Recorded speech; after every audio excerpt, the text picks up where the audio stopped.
अमृत की धारा है धारा, जो देती दुखों से किनारा। ओम शांति। मुरली मंथन हम 4 हिस्सों में करेंगे। ज्ञान, योग, धारणा और सेवा।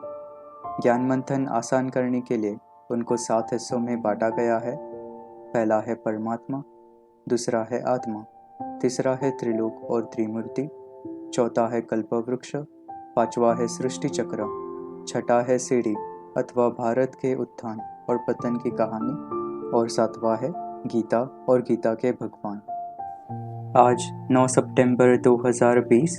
आज के मुरली में बाबा ज्ञान में परमात्मा, आत्मा और सीढ़ी इन विषयों पर समझाते हैं। आज के महावाक्य है, मीठे बच्चे, हर बात में योग बल से काम लो।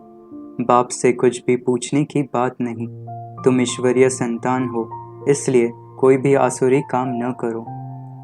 ज्ञान में पहले है परमात्मा। वह है सबका बाप। यह बाप तो ऐसा बिलवेड है जिस पर कहते हैं जीते जी न्योछावर जाए, क्योंकि पतियों का पति, बापों का बाप सबसे ऊंच है। कर्म, अकर्म, विकर्म की गति बाप ही बैठकर समझाते हैं। वह है हेवनली गॉडफादर, जिनसे नई दुनिया की बादशाही मिलती है। दूसरा है आत्मा। किसको सच्ची शांति का मालूम ही नहीं।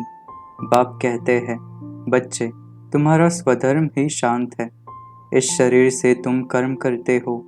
जब तक शरीर धारण न करे तब तक आत्मा शांत रहती है, फिर कहाँ न कहाँ जाकर प्रवेश करती है।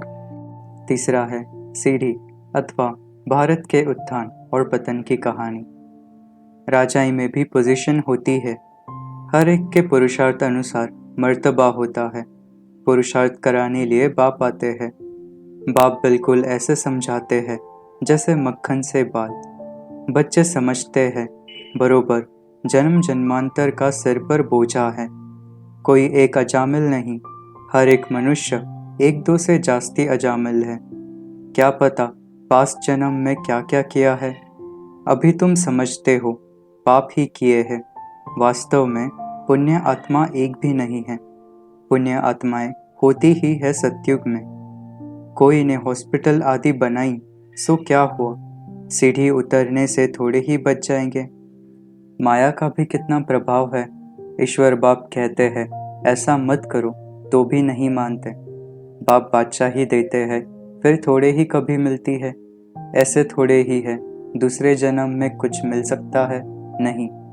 यह पारलौकिक बाप है जो बेहद सुखधाम का तुमको मालिक बनाते हैं। मूल बात है पवित्र रहना।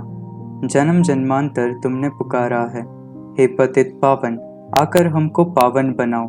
बुलाते हैं तो जरूर पतित है, नहीं तो बुलाने की दरकार नहीं, पूजा की भी दरकार नहीं।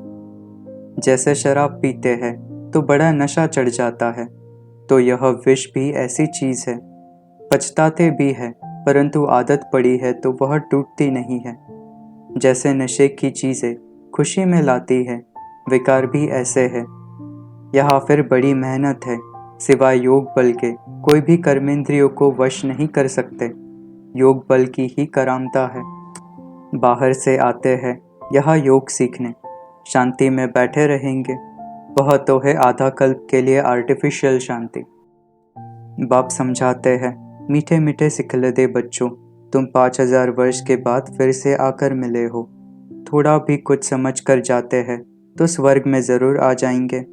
बड़े से बड़ा आसामी भगवान और प्रजापिता ब्रह्मा है। तुम जानते हो विष्णु कौन है? कहेंगे हम इनके घराने के हैं। यह लक्ष्मी नारायण तो सतयुग में राज्य करते थे। यह चक्र आदि वास्तव में विष्णु को थोड़े ही है। यह अलंकार हम ब्राह्मणों के हैं। अभी यह नॉलेज है, सतयुग में थोड़े ही यह समझाएंगे। ऐसी बातें बताने की कोई में ताकत नहीं है। तुम इस 84 के चक्र को जानते हो। बच्चों को बाप ने समझाया है, बच्चे समझ गए हैं। हमको यह अलंकार शोभते नहीं, पुरुषार्थ कर रहे हैं, फिर ऐसे बन जाएंगे। स्वदर्शन चक्र फिराते फिराते हम देवता बन जाएंगे। स्वदर्शन चक्र अर्थात रचयिता और रचना के आदि मध्य अंत को जानना है। यह सारी दुनिया है किचड़ा, तो इनको रिफ्यूज ही कहेंगे।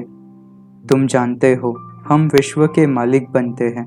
यह किसको पता नहीं है कि सतयुग में एक ही राज्य था।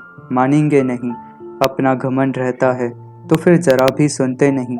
कह देते यह सब आपकी कल्पना है। कल्पना से ही यह शरीर आदि बना हुआ है। अर्थ कुछ नहीं समझते, बस यह ईश्वर की कल्पना है। ईश्वर जो चाहे सो बनते हैं, उनका यह खेल है। ऐसी ऐसी बातें करते हैं।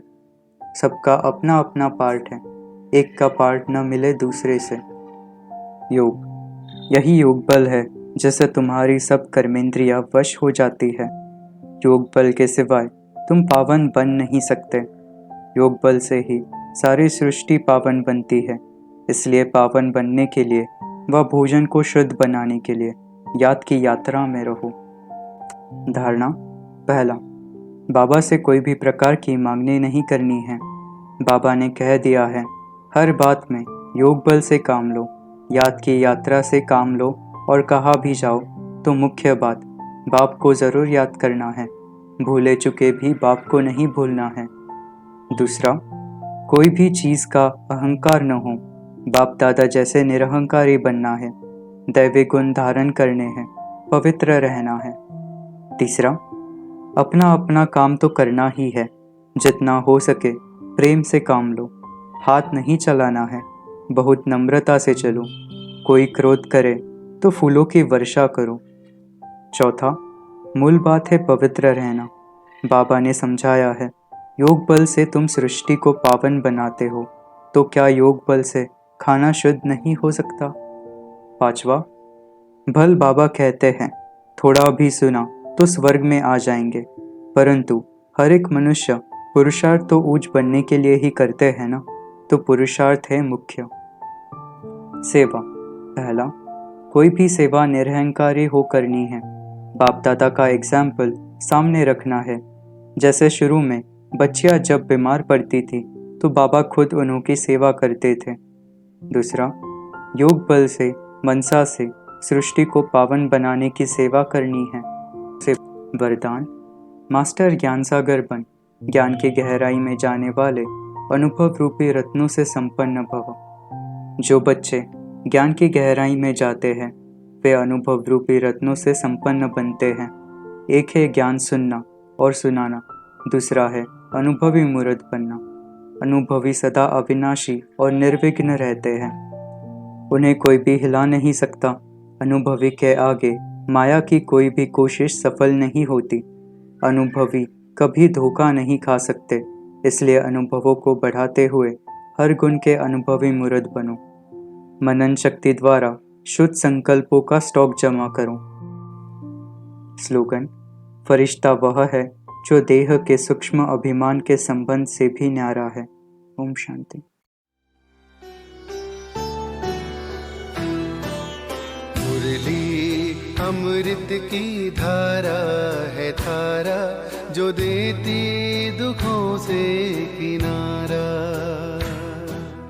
मुरली अमृत की धारा है धारा, जो देती दुखों से किनारा।